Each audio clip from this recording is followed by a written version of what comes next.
everyone, welcome back.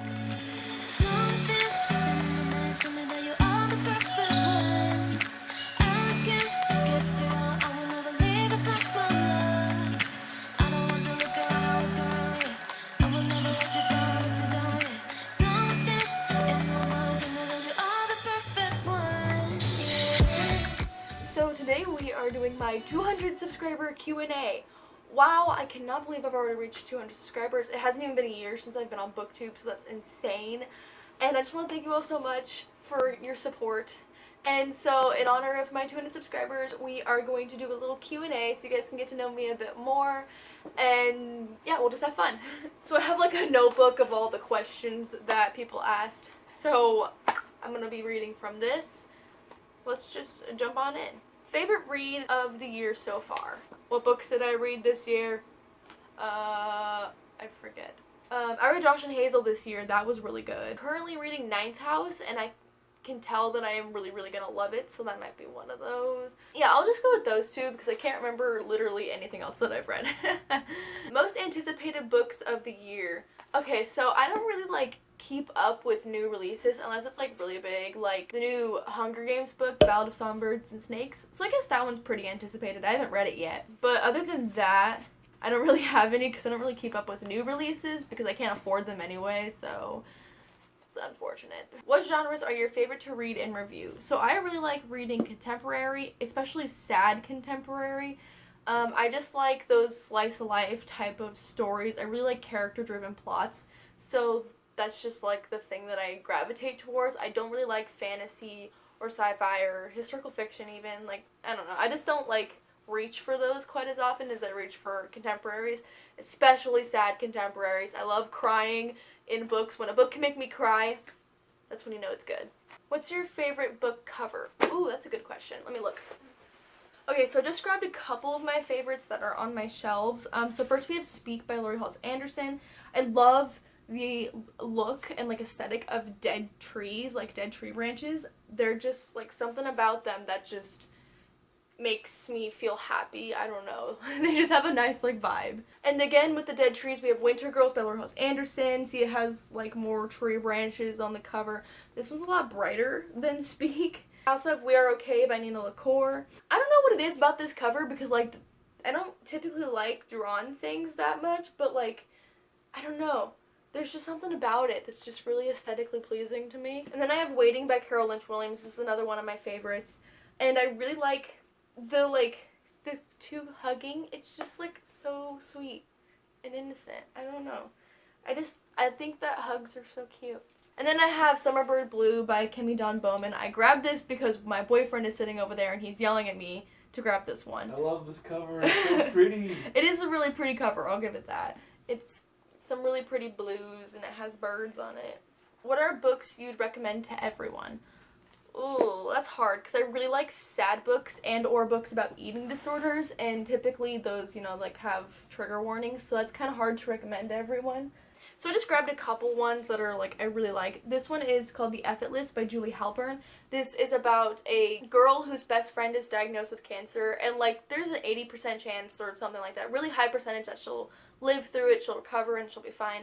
But she has this effort list, kind of like a bucket list of things that she wants to do. And because she's at home and she's on chemo and sometimes chemo can make you nauseous, you can't really be out and about too much. She gives her effort list to her best friend who's more introverted, and she's complete this list for me. And so there's some crazy stuff on here, sleep on a beach and watch the sunrise, tell off one of the mean girls in their class, and then fall in love, have a first kiss, that kind of thing. And so the best friend is now kind of having to do this to help out her friend who has cancer. And I've only read this once, but I did love this book when I read it. I really like bucket list books, and they're always kind of fun. This one definitely has some angst and teenage drama, which is always a good read. Then I also have Vampire Academy by Rochelle Mead. This is probably one of my favorite series of all time. Definitely my favorite fantasy of all time because I don't really like fantasy, but I love this series. It is absolutely just the best built world that I've ever read. And yes, the first book and kind of the second book are more teen drama-ish, high school drama, but it definitely like gets into some more intense stuff as the series progresses. So if you've started this series and like you only read the first one, just like continue with it, because I promise you, you will not be let down. I reread this series like every year, and it's like by far one of my favorite series of all time. What age did you start reading? When I was young, my mom would always read to me like literally all the time, and then by the time I was able to start reading, I was constantly reading. There is a specific age that I remember. I think I was probably 6 or 7. I was in first grade. I remember sitting on the floor in my first grade classroom and just like sounding out the words and like trying to make sentences. And before that, I could like read, like I could understand certain words, but it wasn't like a flowy kind of read. It was like choppy because I wasn't like a quick reader. But I just remember that one day I was just sitting there reading, and just for some reason everything clicked and I was able to read like more fluently. And I remember like telling other people about it, and they're like, "What are you talking about? That didn't happen to me." And so like, I don't know, for some reason that's the way it happened for me, and that's a very specific memory in my head. What's your go-to genre? Again, probably contemporary. Contemporaries are just fun, especially like lighthearted ones are always really like fun, summery, like fluffy kind of things. But also I do love sad contemporaries because they make me feel things. How many books are on your physical TBR? Okay, so I have a little booklet back here that has my TBR on it, and I update it pretty frequently. So this is my 2019 TBR. All the highlighted ones are the ones that I've read, and the ones that aren't highlighted are ones that I haven't read. And so there's definitely a lot on here that I haven't read. Here's another updated section. This section is a really long updated version of my TBR, and there's definitely more in here. Here's a sequel TBR that I have to get to, and then here's my 2020 TBR, and finally another updated TBR. So yeah, definitely a lot, and I did count them. There are 137, I believe, books on this physical TBR. But that does not include all the audiobooks that I'm hoping to get to, so definitely there's a lot more than 137. How many bookshelves do you own? So that's an interesting question because my mom owns most of my bookshelves, or all of my bookshelves technically. But I guess if you count like them as my bookshelves, I have this one, so that's 1, 4 more at home that I actually have books on. So yeah, 5 bookshelves. I have other shelves, but they don't have like specifically books on them. What's your favorite Taylor Swift song ever? So that's an easy answer. Death by a Thousand Cuts. It's from Lover. It is by far my favorite song by Taylor Swift, literally ever in the existence of her career. It's just so good, and I don't know how to explain it. You just gotta go listen to it because it's great. Can you guess how many books you've read in your lifetime? Well, in fact, I have another book over here, and this is the book where I write down every single book that I've finished and the date that I finished it on. So it's kind of like my own way of like using Goodreads, but in the back of it, I have been writing down how many books I finished that year. And I've only been doing this since 2013. So 35 plus 36 plus 32 plus 16 plus 11 plus 46 plus 111 plus 64 is 351. So 351 since 2013, and I definitely read way more books before that. And I, like back then, when you're younger, you read like short books like Magic Tree House, and I have definitely reread all the Magic Tree House books like several times. And I've also read 16 graphic novels that I read one year. So like those were like manga, so I didn't count them as like actual like books, even though they are books. So I guess a good estimate would probably be about 500. Give or take some. That would be my guess. How many books can you carry at once? Depends on the book. I guess we'll find out. Babe, you want to move the camera around? So, I'm going to assume that by carry, I can put some in my backpack. Yeah, if nothing else, like put them in your backpack and just hold up your backpack and see how many you can fit in there before you can't lift it. We're getting interesting here now. So that's 4, 8. I'm gonna destroy my shelves doing this. Oh, you have to reorganize it all. You can do a second organizing your shelf video. That's 10, 12, 13, 14, Oh my gosh. Alright, try lifting just 15. See No, how- I can do it. I believe in myself. You're doing more? Yeah. Alright, Winnie the Pooh says you are stronger than you believe and you're smarter than you think. Isn't that what he says? I don't know. There's like some weird parallel between Winnie the Pooh and like Confucius, 17, like philosophy stuff. 18, 19, 20, This is gonna be heavy. 21, 22. I don't want to like shove them in there. I don't want to damage them. So Yeah. that's 22. Oh my gosh. Just lift it up with your No, arms. I have a plan. You're just trying to carry the most that you can. 26, 27, 28, 29, 30, 31. I'm gonna need some help. 32, 33. Just jump right up to 36. Can't even see your face anymore. Keep going. No, 42. 42. I miscounted. More. We're at 45 now. Oh my gosh. Can I make it to 50? This is 5 more right here. Put them on top. 50. Oh my gosh, 50 Oh, books. okay, I'm 50 books. I'm gonna collapse. Okay. Okay. Okay. That was a lot. I'm really hot now. You probably see how messy my shelves are. I'm not gonna fix it right now. I will fix it when I'm done. So sorry, you're gonna have to live with it. Wow. Thanks, Faith, because my friend gave me that question. Explain the ending of Annihilation. So Annihilation is this movie starring Natalie Portman. It's one of my favorites. And also, there's probably going to be some spoilers if I talk about this. So if you don't want to be spoiled, go to the time that I'm putting on the screen right now so you are not spoiled. Basically, in this movie, all these characters go to this place called Area X, where this random, like, bubble called a shimmer is, like, over this, like, swampy area that used to be lived in by people, but they evacuated the people when this started happening. This all happened because a like meteor star thing from outer space hit this lighthouse tower thing. It started spreading from the lighthouse and like just growing and growing, and the shimmer is just continuing to grow. And these people, like the government sort of people who are in charge of like trying to figure out what the heck's happening, keep sending in missions of people who are typically military and like to get information, but they can never get any signals out of the shimmer, and people never come back until one day this man, Natalie Portman's husband, does come back, but he is definitely not okay.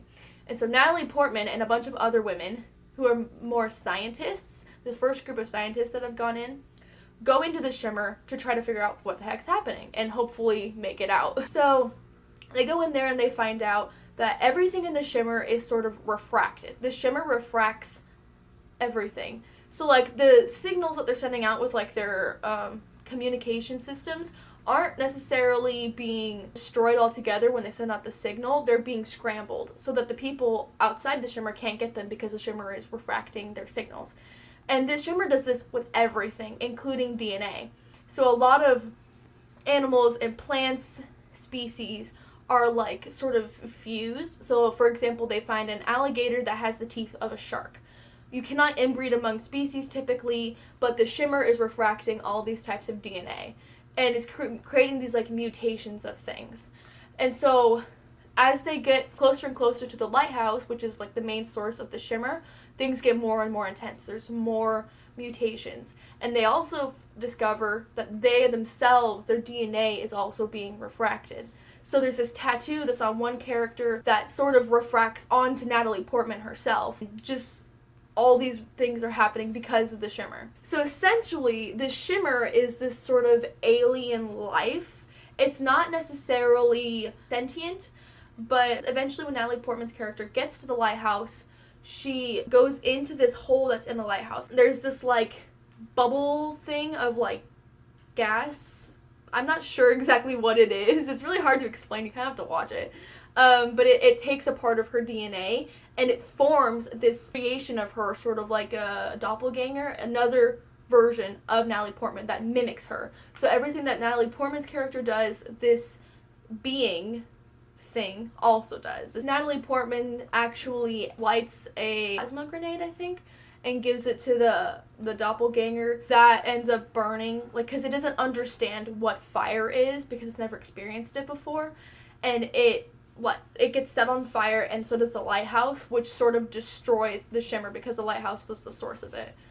But the confusing part, and the part that's up for interpretation, and the reason why my friend Faith asked me this question, is after Natalie Portman's character gets out of the shimmer, and then she goes to find her husband, which he was doing poorly, but since the shimmer was destroyed, his vitals are back up and he's doing okay now. But we also find out that it's not really her husband. It's the doppelganger of her husband, just like there was one of Natalie Portman. Her husband is sort of an embodiment of the shimmer, and at the very, very end, she gives him a hug, and both of their eyes, like, glow in a way that is not normally natural for humans. And so the shimmer is sort of in both of them. It's up for interpretation what this exactly means. To me, it means the shimmer can live on, and if there was, like, a sequel, I would say that it'd probably be playing off of the idea that they still have the shimmer inside of them. But that, again, that's up for interpretation, and the movie doesn't really explain a whole lot about that certain part. So yeah, in my opinion, that means that the shimmer is living on inside them because their DNA contains the shimmer. That was a really long explanation. When did you start reading, and what's your favorite book of all time? So again, I started reading when I was about 7, and my favorite book of all time is Winter Girls by Laura Halse Anderson. I do have 2 copies. This is the UK edition, and this is the US edition. The UK edition, in my opinion, is prettier, but yes, it is my favorite book. It's about eating disorders, and if you've been on here for a while, you know that I have like a weird fetish for eating disorders. I just think they're so interesting. I love consuming media about eating disorders. So I have a lot of books. Was that a joke? Oh, consuming? I didn't even think about that. Oh. What's your least favorite fictional couple? Oh, that's hard.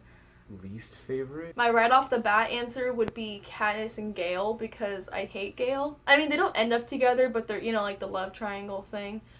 I don't like Gale's character at all. What about that really long Wattpad book? What was it called? I want to say it was called After? After. Okay, yeah, that's a good one. Well, After in general, I think it's by Anna Todd, is not a good book. In my opinion, it was really long for no reason. Yeah, Hardin and I forget the girl's name.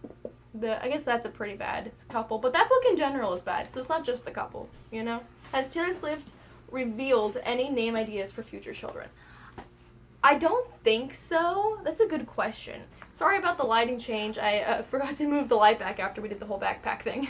I could see her naming her kid like after somebody really important to her, like her mom or maybe her brother, something like that. Like, I could see that. How did you come to start your Bookstagram and BookTube? So I started my Bookstagram, I think almost 2 years now ago. I have always been really into reading, and before I started my Bookstagram, I had recently discovered BookTube, and then with it Bookstagram. And I, kind of fell in love with the whole, idea of talking about books all the time, because, I've never had that many friends that I could talk to about books. Nobody really liked reading as much as I did. So it was kind of like finding friends online. And so I made my Bookstagram, I think, originally to sort of motivate me to read more. And then I think I made it in January, and then that year in September, almost a year ago, I created my BookTube channel, and that was very nerve-wracking for me because I had never been on camera before. I'd never edited anything before.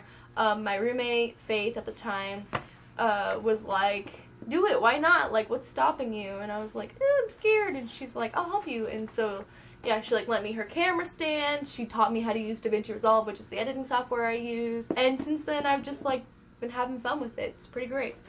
Any future collabs? Kat, I would love to do some collabs with you. You need to hit me up.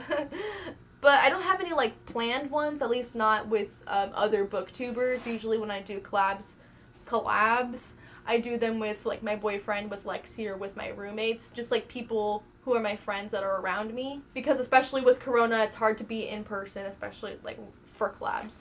So, Kat, you need to let me know when you want to do something. New favorite book. I would say, again, probably Ninth House. I have been reading it for a long time. I think I started it in May. But I'm just having a good time reading it slowly. I don't feel in a rush to read it. It's definitely a book that you need to give time with. Like, you need to, like, just really understand it. What do you love most about doing booktube? Probably like tags and challenges. Those videos are so fun to make and to edit, especially when I do them with other people, because it's just so much fun. What book has changed your life the most? That's a hard question. Maybe Wake by Lisa McMahon, because I read those in middle school, like that series. I read them, the first book I read 3 times in one weekend. And the first time I read it in a whole day, like one day. And it was just like such a fun experience. And at that time, I was kind of like falling out of reading because I was gonna be in high school and there was just a lot of schoolwork and things going on. So like, I think it kind of motivated me to continue with it. So I don't know. That's a hard question. Favorite book to movie adaptation? The Hunger Games is a really good book to movie adaptation. Lord of the Rings. I haven't read the Lord of the Rings books, but the movies are so amazing that I don't even need to. Harry Potter and the Goblet of Fire. You can fight me about this because I'm the only person in the world that has this opinion. Harry Potter and the Goblet of Fire's movie is better than the book, because in the book they had the whole Quidditch World Cup scene and it was super long and for me super boring. I was bored the whole time, and the Yule Ball scene was sort of cut short in the book. In the movie they did the opposite. They cut the Quidditch World Cup scene short and the Yule Ball scene got a lot more time. I love the Yule Ball scene. It's my favorite thing, and like I said, I'm the only person in the world who has this opinion, because everybody hates the Yule Ball scene and wanted the Quidditch World Cup, and they don't like that they cut it out. But I do like it, because I think Quidditch is kind of boring. What? Plus it has the best song in the entire Harry Potter soundtrack. Yeah, the Goblet of Fire has the best theme music, in my opinion. Like, when you go to, like, the main screen where you select, like, play movie and stuff, the music that plays right there, it's, like, so nostalgic for me. It takes me back to my childhood. Favorite video you filmed on your channel? I'm gonna say last week's video, which was dyeing my hair, because it was just so much fun to do, first of all, because I had a blast and I wanted my hair dyed so badly, and also it was so funny to edit and it was just a good time. So you guys should check that video out. If you could have an exotic animal for a pet, what would you choose? I'd say a caiman, which is kind of like a smaller version of like a crocodile or an alligator. Normally I would say crocodile or alligator, but those are kind of scary. But caimans are small, and I think I could keep it, if I had like a big enough tank, I could just keep it in that, and that would be pretty awesome, because I love crocodiles and alligators. If you could live in any bookish world for a day, which one would you choose? Probably the Vampire Academy world. If I could just hang out with Rose and Adrian for a day, and Lissa, like, that would be amazing. Dogs or cats? Definitely dogs. My dog PJ is my favorite thing in the whole world, and I miss her so much being on campus. I mean, cats are still great. I definitely am not like, ew, cats, but dogs are just more like loyal and friendly, in my opinion. What do you think about Taylor Swift? I love her. I love her so much. I have been a Taylor Swift fan since I was like 6 or 7. I don't know for sure. But here you go. If you didn't know, Folklore came out recently, which is her newest album, and I bought all 8 deluxe editions of the CD. I can't even like hold them all up. Yes, there are 8 of them, and yeah, it's a problem. Taylor Swift is objectively the best singer of all time. It's not an opinion, that's a fact. What keeps you inspired to make more videos? Every time I change aesthetics, I just get really inspired to make a bunch of videos and edits and stuff. So I recently changed aesthetics, so right now I'm like, I want to put out a bunch of videos, and I don't know, I think just changing things up, being fun and creative and unique is like one of my most inspirational things, something that makes me really want to make more videos. Favorite season? Season of what? Get it, like a TV show? That was a joke, okay. Favorite season, I'd say fall. I don't know. Summer's too hot, but I do like summer. Spring is nice, but in Nebraska, we don't really get spring. We go from negative 30 degrees to 80 degrees, like, the next day. We don't really get spring around here. But fall is really nice, like, in between hot and cold era, and also, like, the fall aesthetics. Mwah, beautiful. Least favorite book. I have a lot. Mostly classics, like Picture of Dorian Gray. Hated it. Great Gatsby, Fahrenheit 451. Hate all those books. So sorry, Brian. I know you asked that question, and I know you like classics. So sorry.